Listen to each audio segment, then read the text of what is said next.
Hello, music lovers. We are here to discuss our pick for February 2023, and we've been listening to King Crimson's debut album, In the Court of the Crimson King, which came out on the 10th of October, 1969. It debuted at number 1 in the UK and peaked at number 28 in the US. I kept hearing the name King Crimson. It seemed more and more over the last few months. I don't know if that's reality or I was just more aware of King Crimson's name, but it just kept coming up so often that without ever listening to the album, I thought, you know what, I'm just going to pick this one because so many bands we'd been talking about and reviewing noted them as a major influence, and this album is sort of one of the best of the time and so forth. So dove in sight unseen. I'm curious what the gang thinks. Let's first go to Alan. Thanks, Scott. All right. This album is definitely for somebody, but it's not me. It's probably been a long time since we've had to review anything that has been so completely unenjoyable for me. I just could not get through this album all the way, even once, not for lack of trying. I think that is mostly in part to the fact that it's just really highbrow, like super progressive, really jazzy. I would even go so far as to say that it transcends being music and kind of becomes art in audio form. But it's art in the same way that that guy taped a banana to a museum wall and called it art. You know, maybe I'm just being uncharitable, but like, my God, dude, I could not get into this album at all. I really, really tried. I tried mind-altering substances to help me along the way. Didn't matter. I'm sure someone out there can appreciate it for its deeper meaning. I'm just not that guy. I'm sure, Scott, you're going to probably bang on about this as well, but all the songs were way too long. A lot of these songs were clocking in at like 8 to 12 minutes, somewhere in that range. Now I'm looking at the, like, maybe some of them are like 6 minutes long. They're still pretty long songs, right?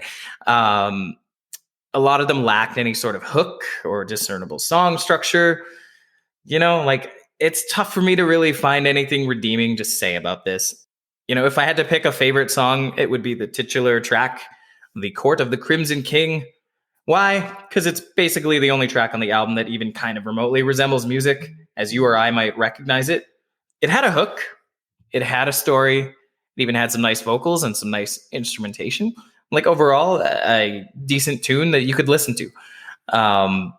But for every one of those tracks, there were like 5 that were just noise. I think my least favorite track was called Moonchild. It sounded like children were discovering the sound instruments could make for the very first time. It was all but devoid of any song structure, just seemingly random noises. I found it aggravating. And I'm sure there are some King Crimson fanboys out there listening to this that are just raging right now. And I am sorry. You know, I'm not going to say this album sucks because that is not fair to the band. It's not fair to the fans. But this is definitely not an album for me. I took zero pleasure in listening to it. I will never listen to it again. I could not wait for the month to be over. And I think I would rather listen to wind chimes. In fact, I'm pretty sure wind chimes were an instrument featured on this album. Sorry to be so negative, guys. Let's throw it over to Scott Gregory. Yeah, so tell us how you really feel, Alan. One of the challenges that I really face when we do this kind of stuff is that we're listening to it chronologically backwards. We're creatures of our environment. And, you know, I don't think a lot of us spent our journey into music, let alone the 70s, into prog rock listening to King Crimson. We're coming to it late. So by the time we get to them, we've already heard a lot of the techniques, a lot of the vocals, a lot of the things that they were doing that was experimental and new as founders in the genre, but we're just acclimated to, and now we're like, oh, they sound like everyone else. It's like, no, everyone else sounds like that, right? And so I tried to really take note of that when I was judging this album, and I'll just go a little bit through some of the songs. Like 21st Century Schizoid Man, could you even get away with a title like that today, was the first thing that I thought. It's definitely a creature of its time. It's 7.5 minutes long. It's only got like 12 lines of lyrics in it. It's definitely very prog rocky. There's no mistaking this thing, right? It's floating through rock. Then there's lots of classical woodwinds and jazz drums going through. And it goes through a lot of transitions, but it works on a level just as prog rock, right? And I'm really trying to envision this as an album, like LP with two sides, side A, side B, with these first three songs being on the first side together. And I just didn't get the transition from 21st Century into I Talk to the Wind. It just feels really jarring. It's a different tempo. It's much more melancholic, more deeply rooted in just a couple instruments, as opposed to, the Schizoid Man, there was like 1,000 on there. And yeah, the drums and the woodwinds were the most pronounced here. It is much more in depth and it has more challenging lyrics. And there are some interesting conversations online looking afterwards at just what they mean. So I honestly think that was my favorite track on the album. But to me, Epitaph, the third song on that side, it feels like a 70s James Bond theme song. Did anyone else get that? Like, I was just imagining this playing at the end of like Diamonds Are Forever or something like that. And I wouldn't have missed the beat, right? It just 100% feels like a Bond theme song to me. I picked up on that too. Yeah, so good. As long as it's not just me. The second side, Moonchild. Oh my God, Alan, I agree. It's, there's a great 2 minutes at the start where they've got something going on and they got the lyrics rolling and I feel that really paired together. But then it's just 9 or 10 minutes too long. It gets flighty and low and it's just like, what are you doing? It did not hold my interest past like the 3-minute mark. And then the Court of the Crimson King. It interested me that this is the titular track, but when I was looking on the playlist, it was like 4th out of 5 on the plays for the album completely, which is weird because it's the only single that they actually dropped according to Wikipedia. So in hindsight, I guess the other tracks have gained more popularity over time. I don't know, but I didn't mind it. It's got a lot of fantastical imagery. Which was a lot more common in the 70s than today. I think of Led Zeppelin talking about misty mountains and dragons and fighting and all that stuff and kings. And it had a nice progression through the different elements of the story it was trying to tell. But again, it's 5 minutes too long, which I guess is, in my opinion, what you could say pretty much about all prog rock. It's just 5 minutes too long. Yeah, overall, it was an interesting ride. The lyrics or the music on their own, they weren't a major hook to me, but together they kept it interesting just enough to get a good number of listens in. But I don't think I'd ever go over this whole album again, very often, if at all. I could see adding I Talk to the Wind to a nice mellow playlist, that individual song. But the rest didn't really catch my interest individually or the album as a whole. Yeah, what do you think, Darren? Good feedback. King Crimson. I had heard of them before. I actually tried to listen to them before. I have a group of friends that we get together and listen to vinyl records. This group's a little older than me, and I'm 53, so a little bit older. And I love these guys. And but I recently, just literally this past Friday, went over to one of the guys' place. We did a mini vinyl night and I told him we were reviewing this album and I actually thought he really liked it. And he kind of surprised me. He said, "Oh, King Crimson, I can't listen to that shit. Like, oh my God." And I was just like, "Oh, Kelly, I thought you actually really liked him." I was trying to play cool. Like, "Hey, I like him." But another couple guys like David and a couple guys we have this vinyl night with talked about how much they loved King Crimson. And I get it. I mean, as music fans, I can see the influence. But really, and Scott, Gregory, you were just touching on it. It really was about a time that it sat in. We're 1969. I've been watching this awesome documentary on Disney Plus. If you haven't watched it yet, it's called 1971. If you haven't taken the time, please do. It's about just that era in time, which is just, I guess, a year or two after this album. But it really hits on what was going on in the music scene, which was probably to recorded history date, the most influential time potentially in music ever to date. I mean, maybe the hip hop explosion that just happened recently may surpass that, but for now, I think that was really a lot going on there, whether it was Joni Mitchell, Elton John, Led Zeppelin, you mentioned, and others. But this prog rock sound was massive at the time, and realize, and I don't want this to come off weird or anything, but this was when the white guy still ruled the dance floor, and they say disco was the last stand of white music. And I mean, it's unfortunate, but just the way North America was working at the time, and really, it was dominated by white musicians and white rock bands and things like that, and white music. And shit, we don't have rhythm, so they're like, yeah, this song sounds great. I don't know. And I mean, these guys are almost composer level musicians. So I think, and Alan, you said too, like, I don't want to disrespect the musicians or any art form, but it can be hard to consume for an average consumer that might just be used to pop music. I'm kind of rambling on here, but so I'm trying to say I respect what it is, but I also struggled with this album. There was some nice things in there. It's nice background music in a way at times. I didn't mind Epitaph, and I actually I'd heard actually before 21st Century Schizoid Man, and you said it was the only one the King of the Crimson King. What's that? The Court of the Crimson King. Court of the Crimson. Thank you. Good Lord.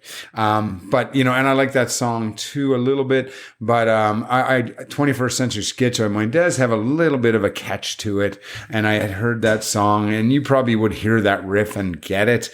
But that might be the only thing you know from the album, but it is meandering. I like that, Alan, I think you said something about Moonchild. Like, Moonchild is like a 12-minute song that after the third minute, the song just stops. And then I think they just actually left the mics on. I actually don't think there was any, I think they just left the microphones on, and there was one super high drunk guy walking around the studio randomly banging things for another 8 minutes. I'm not sure. So I wasn't off base when I said it sounded like children discovering sounds. I could totally relate. It was super bizarre.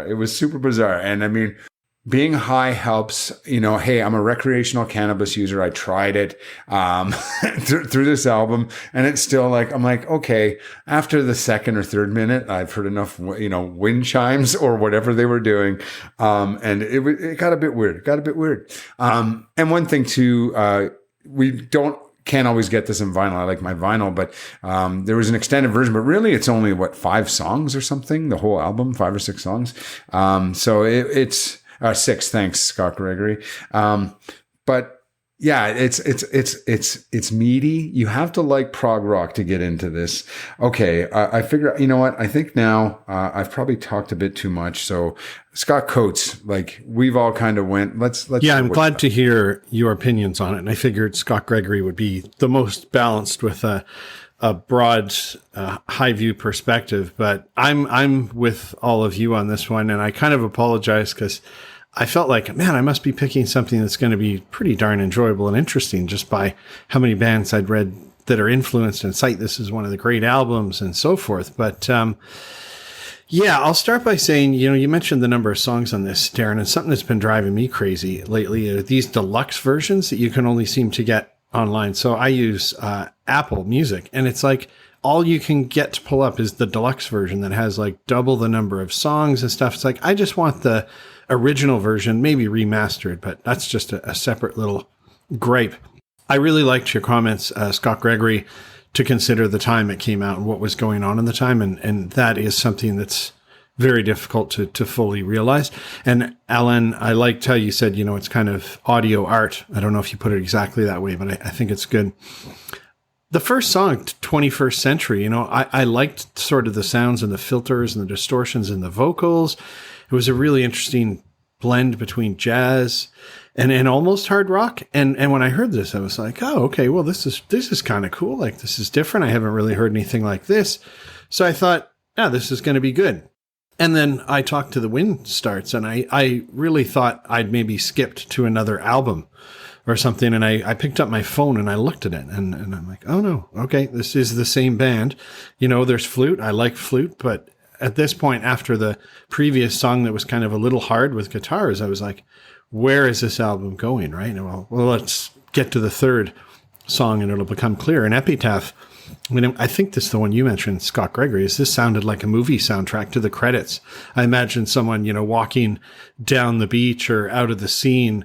There's just, by this track, absolutely no consistency with this album. And then on to Moonchild, which all of you have mentioned. The percussion was super clear. I was listening to this on really good headphones again the other day. I did make it through the album multiple times, but again, I felt like there was going to be elves jump out, or this should be in a Dungeons and Dragons soundtrack from the 80s, or it got me thinking back to Stonehenge from Spinal Tap at times, like, and the guy dancing around the little tiny Stonehenge. I'm like, a mini Stonehenge. Yeah, exactly. Yeah, right. exactly. And the first almost 5 minutes is a song. And then, like you guys said, from minutes 5 to 12, I checked it out yesterday, 7 minutes. Like, are they tuning their instruments? Or like you said, is that a technician walking around high, just knocking on stuff? Like, I just can't imagine how that makes the album. You go out of everything they'd written and all the material, you're like, yeah, this is one of the strongest bits we have. So this really grated on me as I listened to it. It veered off course, seemingly just inventing solos and things along the way.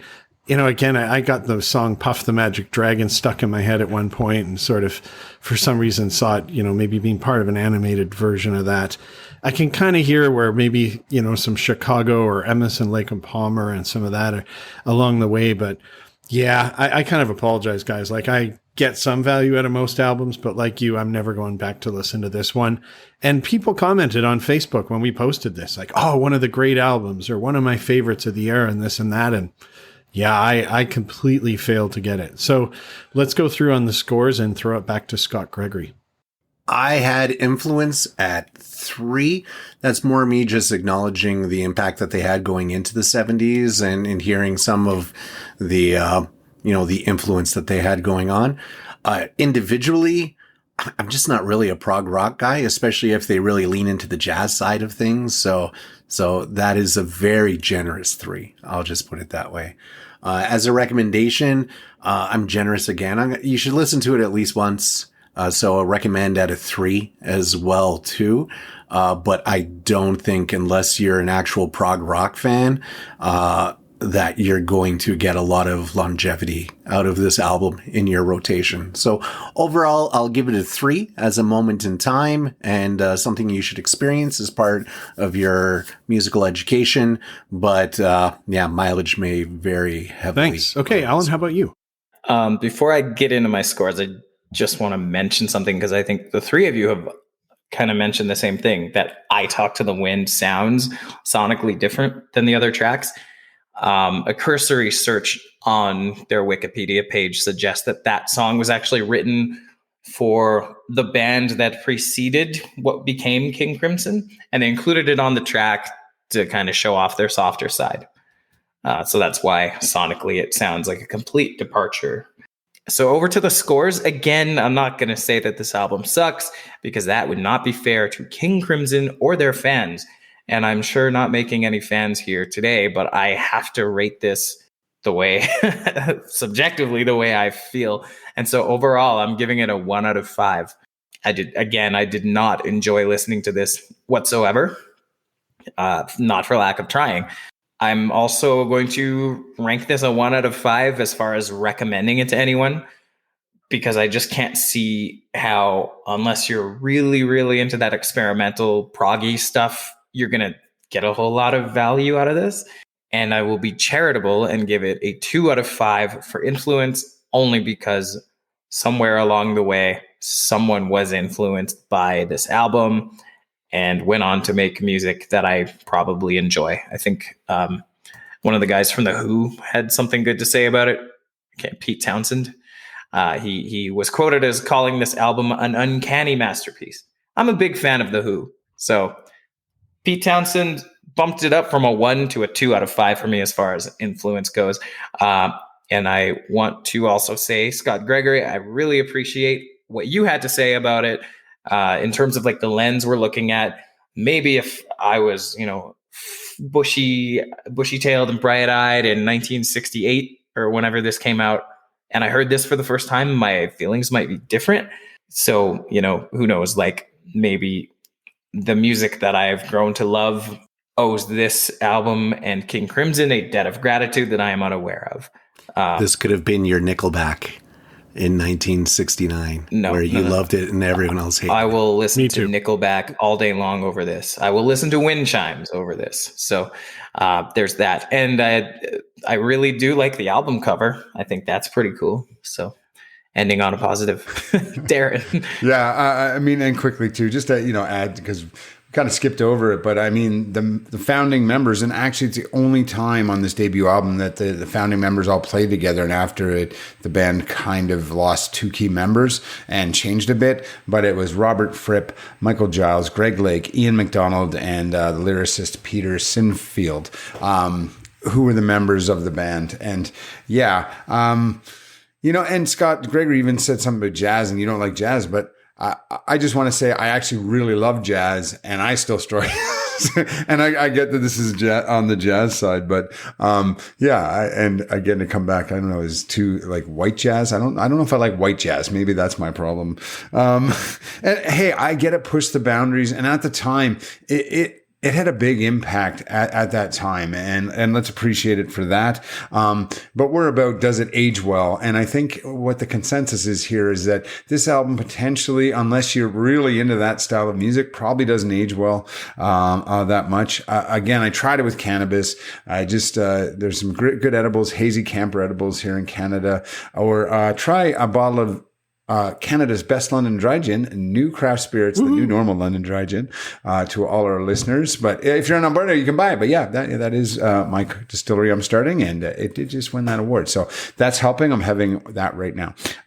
But that aside, yeah, I mean, also, I want to point out, Alan, a while ago, he picked Kraftwerk, an album for this review. And, but actually, King Crimson was also an early adopter of the Mellotron, which was actually like kind of a keyboard synthesizer, inspired by the Moody Blues, actually, that inspired them to get into it. So, I mean, this was early, and they are a heavy kind of, and I don't know if you call it synthesizer yet, but the Mellotron was an electric keyboard. And made these crazy sounds that are on it. So realize at that time, it sounds cheesy to us, but I mean, that was a completely new sound. So I'm going to give it credit for that. So on that, on the influential side, more rating it because I understand what it did for the time. I'm going to give that a 3. But would I recommend? I'd like to, because I get its place in time, but I'm just going to do a 2 there for that. And Alan, I'm a little bit better than you on the final score, but overall, I'm just giving actually this a 2. Scott Coates. I think this might be the lowest rated album we've ever done in our 8 years, I'm guessing. Oh, I think Black Anise or whatever might be lower, but I don't know. You have all covered it really well. And you know what I like is that despite I don't think any of us liked this album, nor will we ever listen to it again willingly, is that we had good input, right? We provided some pretty good thought on why. I feel pretty bad about picking it because I do like to pick things that'll be reasonably enjoyable. And hey, maybe I should listen to every pick before I do, but I just read so much about this and so many mentions. I'm going to be the least charitable out of the group on this. So influence, I give it a 1. It didn't influence me. It's not going to lead me to listen to anything else by them. Recommend. This is a tough one because I agree it is a snapshot in time. It influenced a lot of bands, but I just enjoyed it so little that I don't think I could tell someone else to listen to it, right? By the time they hit those wind chimes for 7 minutes, they're going to think like, why did he recommend this? So I give it a 1 on recommend, and overall I've got to give it a 1 as well. I just did not derive joy, anything from this. I don't understand how they picked these songs for the debut. One didn't lead into the other. It's incoherent, and maybe this white jazz thing is kind of spot on, Darren. But anyway, we've done it. We've experienced the King Crimson. We can tell people we've done that at least, and we have dove deeper. So thank you everyone to listening for February. Stick with us. We'll probably have something a little more enjoyable in March. I always forget if it's Alan or Scott Gregory next. Who goes next? Alan. I think it's me. Yeah. Last time around, I asked Scott if he could switch with me. Had a lot going on that month. but it is over to me, and I'm Cool. happy to share who my pick is. I'm 99% sure. I don't know if it's going to be enjoyable. Nickelback. Uh-oh. No, that's back. part of the fun of it. gotta By say the way, it's Scott, you Nickelback. don't need to apologize for picking a dud. We've all picked duds. You don't know what you don't know, and then you know, and then it makes for an interesting podcast. It's going to be the Velvet Underground. We've been, I don't know how we've missed these guys for so many years, considering how highly influential they have been.